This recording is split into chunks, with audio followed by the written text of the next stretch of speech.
వీహబ్ కార్యక్రమంలో సీఎం రేవంత్ రెడ్డి మాట్లాడుతున్నారు. ఇప్పుడు లైవ్ చూద్దాం.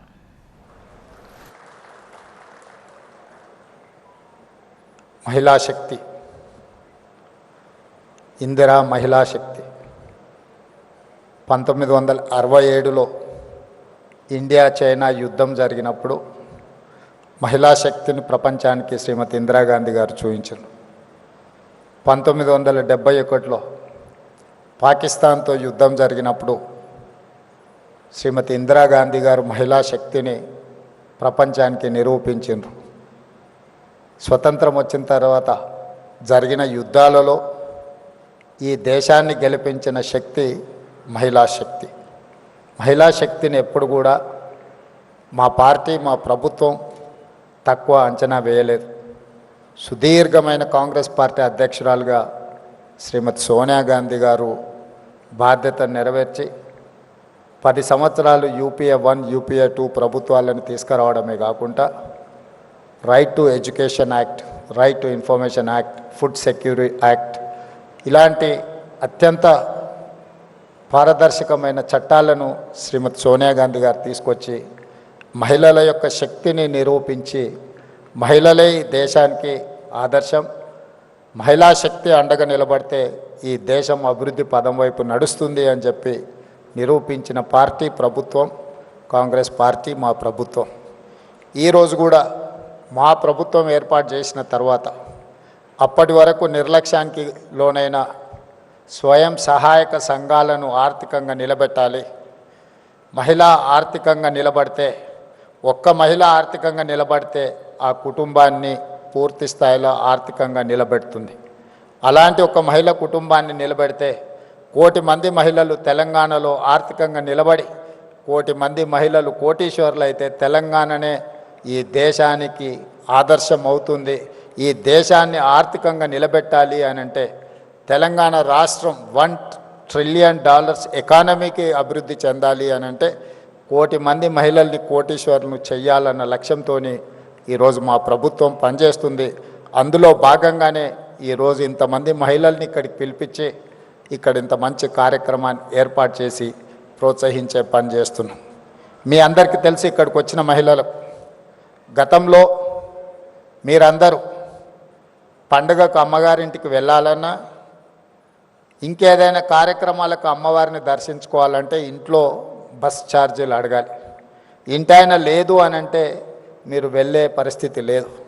కానీ ఈరోజు తెలంగాణ రాష్ట్రంలో మన ప్రభుత్వం వచ్చిన తర్వాత మహాలక్ష్మి కార్యక్రమం ద్వారా ఈ రాష్ట్రంలో మహిళలు ఎక్కడికి వెళ్ళాలన్నా, అమ్మవారిని దర్శించుకోవాలన్నా, అమ్మగారింటికి వెళ్ళాలన్నా ఆర్టీసీలో మీరు ఎక్కడ చేయి చూపించినా అక్కడ ఆపి మీరు కావాల్సిన దగ్గర దిగడానికి ఆర్టీసీలో ఉచిత ప్రయాణం మా మహిళా సోదరిమణులకు అందించిన ప్రభుత్వం మన ప్రభుత్వం.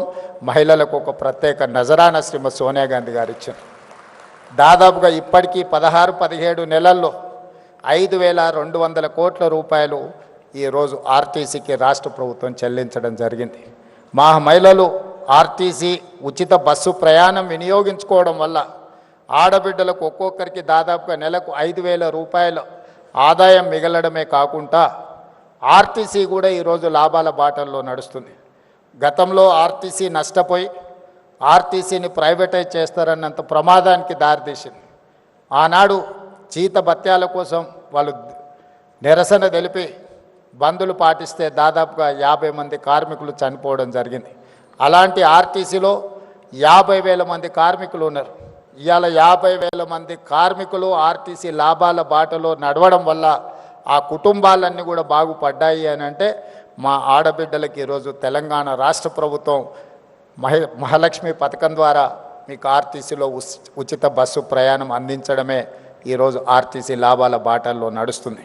ఇదే కాదు, ఈరోజు ఆడబిడ్డలకు 500 రూపాయలకు సిలిండర్ అందించిన ఈరోజు గ్రామీణ ప్రాంతాలలో, ముఖ్యంగా తండాలలో, గూడాలలో ఉన్న ప్రభుత్వ పాఠశాలలు అమ్మ ఆదర్శ పాఠశాల పేరు మీద పాఠశాల నిర్వహణ పెత్తనం అంతా కూడా ఈ అమ్మల చేతుల్లో పెట్టాం. ఎందుకంటే గ్రామీణ ప్రాంతాలలో చదువుకుంటున్న పిల్లలు వాళ్ళ పిల్లలే. మరి వాళ్ళ పిల్లలు స్వయంగా చదువుకుంటున్న పాఠశాలల నిర్వహణ ఆడబిడ్డల చేతుల్లో ఉంటే బాగుంటుంది అనే ఆలోచనతోటి అప్పటి వరకు ప్రైవేట్ వ్యక్తుల చేతుల్లో ఉన్న ఈ పాఠశాలల్ని ఈరోజు అమ్మ ఆదర్శ పాఠశాల పేరు మీద ఆడబిడ్డలకి అందుబాటులోకి తెచ్చినాం. ఇదే కాదు, ఈరోజు దాదాపుగా 1,30,00,000 డ్రెస్సులు ప్రభుత్వ పాఠశాలల్లో చదువుకుంటున్న విద్యార్థులకు కుట్టించే బాధ్యత. గతంలో ఇవన్నీ కార్పొరేట్ కంపెనీలకు ఇచ్చేది, కానీ మన ప్రభుత్వం వచ్చిన తర్వాత పాఠశాలల్లో చదువుకుంటున్న ప్రతి విద్యార్థికి బట్టలు కుట్టే కార్యక్రమాన్ని మహిళా సంఘాలకు అందించడం ద్వారా ఈరోజు మహిళల్ని ఆర్థికంగా నిలబెట్టడమే కాదు, స్థానికంగా స్కూళ్ళు తెరిచిన మొదటి రోజే 65 లక్షల డ్రెస్సులు కుట్టి విద్యార్థులందరూ కూడా అందించడం జరిగింది. గతంలో ఎప్పుడు కూడా అక్టోబర్ నవంబర్ వస్తే కానీ వాళ్ళకి బట్టలు ఇచ్చేవాళ్ళం కాదు. కానీ మహిళలకు ఆ బాధ్యత అప్పచెప్తే ఈరోజు సరైన సమయంలో మహిళలు ఈరోజు ఆ పాఠశాలలు ఉండే విద్యార్థులకు బట్టలు స్టిచ్చింగ్ చేసి ఇస్తున్నారు. అదేవిధంగా ఈరోజు పాఠశాలల్లో పెట్టే మధ్యాహ్న భోజన పథకం కావచ్చు, రెసిడెన్షియల్ అండ్ వెల్ఫేర్ స్కూల్స్లో ఎస్సీ ఎస్టీ బీసీ మైనారిటీ, అదేవిధంగా కస్తూర్బా పాఠశాలలో కూడా నిన్నమన్ననే నేను సమీక్ష చేసి అధికారులకు ఆదేశాలు ఇచ్చిన.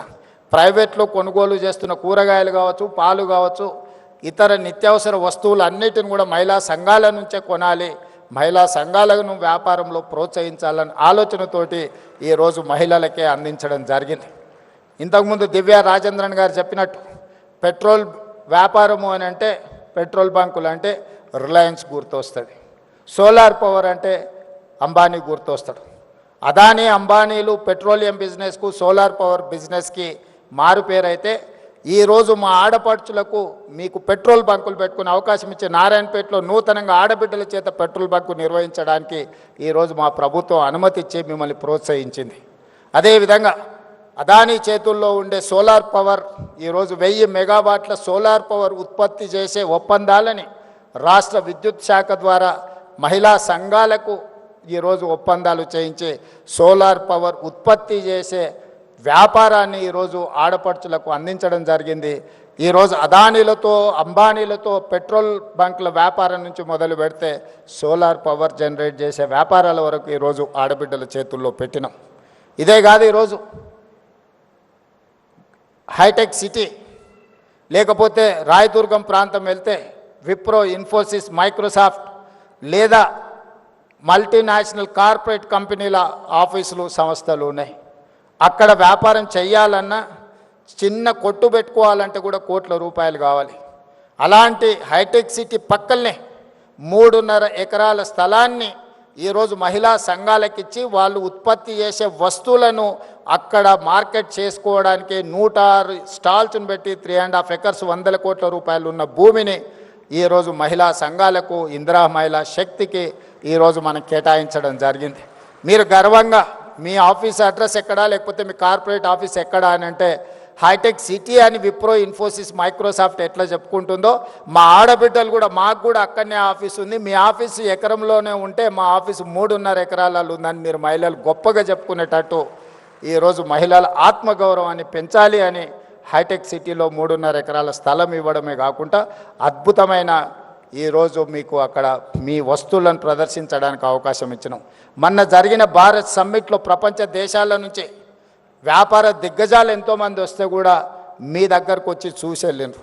ఇప్పుడు హైదరాబాదు నగరంలో జరుగుతున్న ప్రపంచ మిస్ వరల్డ్ కాంపిటీషన్స్లో ఉండేవాళ్ళు కూడా నాకు తెలిసి 21 తారీఖు రోజు మీ దగ్గరికి ఇందిరా మహిళా శక్తి స్టాల్స్ చూడడానికి, ప్రపంచంలో ఉండే వాళ్ళందరూ మీ స్టాల్స్ చూడడానికి 21 తారీఖు రాబోతున్నారు.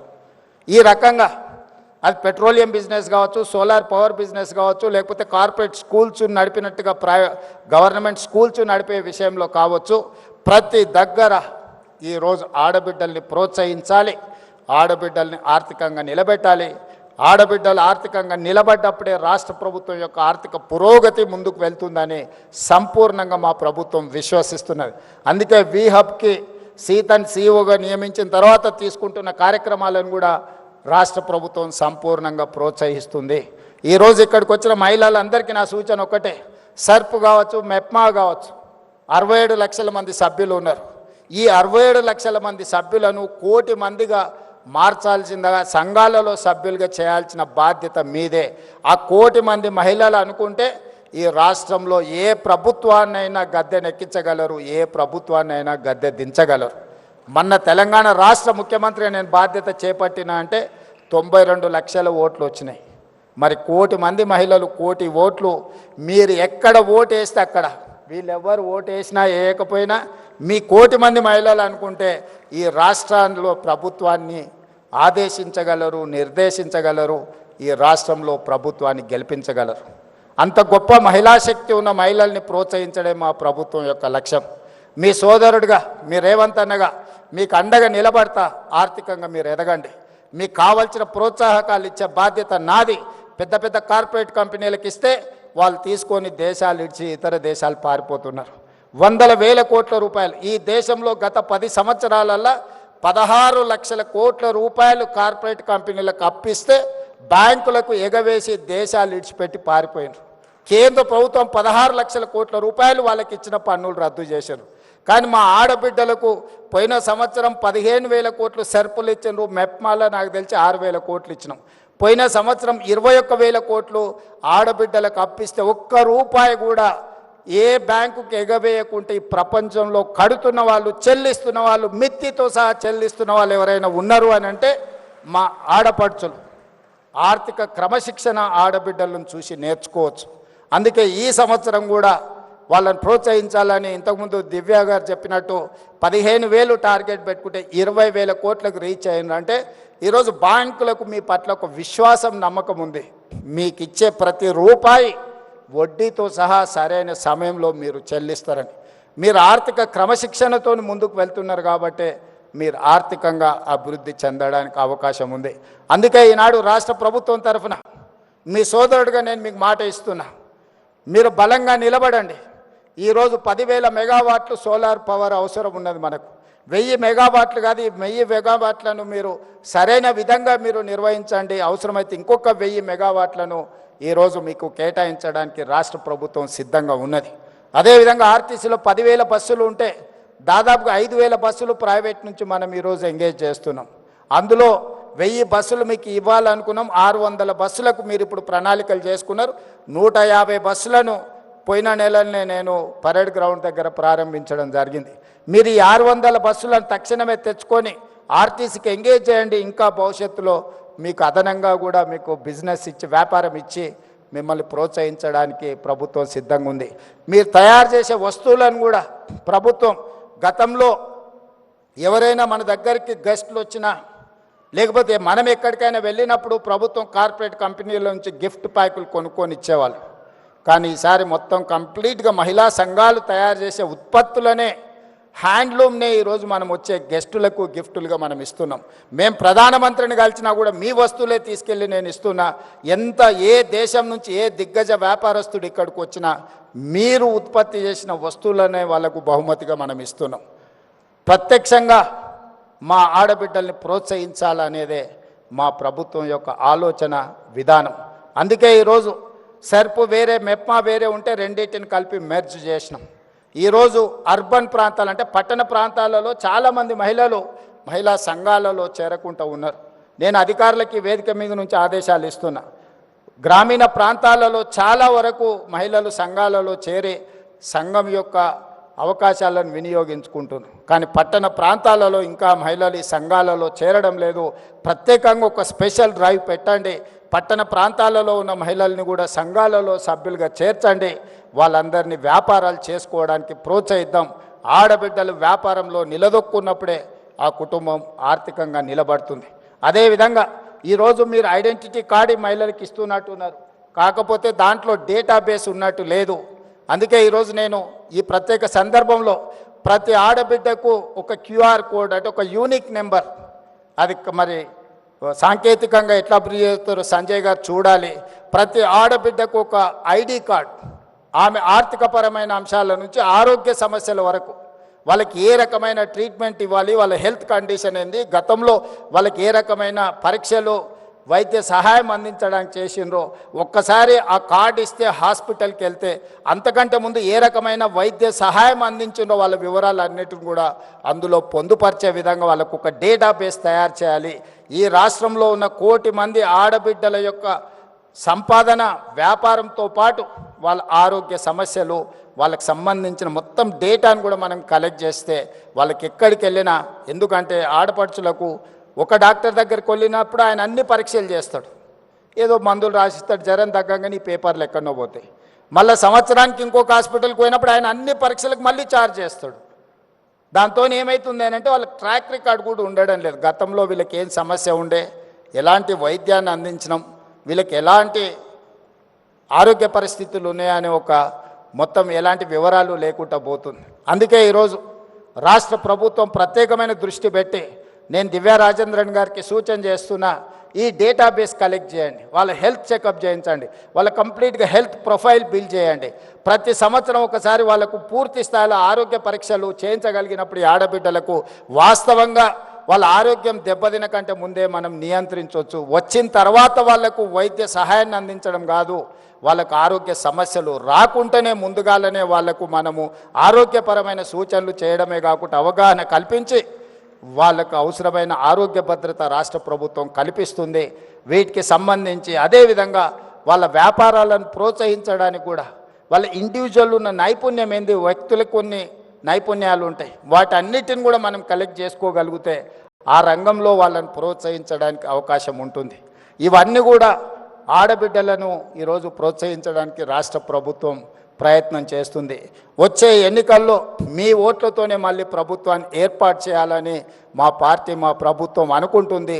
ప్రతి ఆడబిడ్డను 1 కోటి మందిని ఇందులో సభ్యులుగా చేర్చి ఆ 1 కోటి ఓట్లతోనే రెండోసారి ప్రభుత్వాన్ని ఏర్పాటు చేసి మిమ్మల్ని 1 కోటి మందిని కోటీశ్వర్లను చేసే బాధ్యత తీసుకుంటామని తెలియజేస్తూ మీ అందరి దగ్గర సెలవు తీసుకుంటున్నా. మీ అందరికీ మనస్ఫూర్తిగా ధన్యవాదాలు.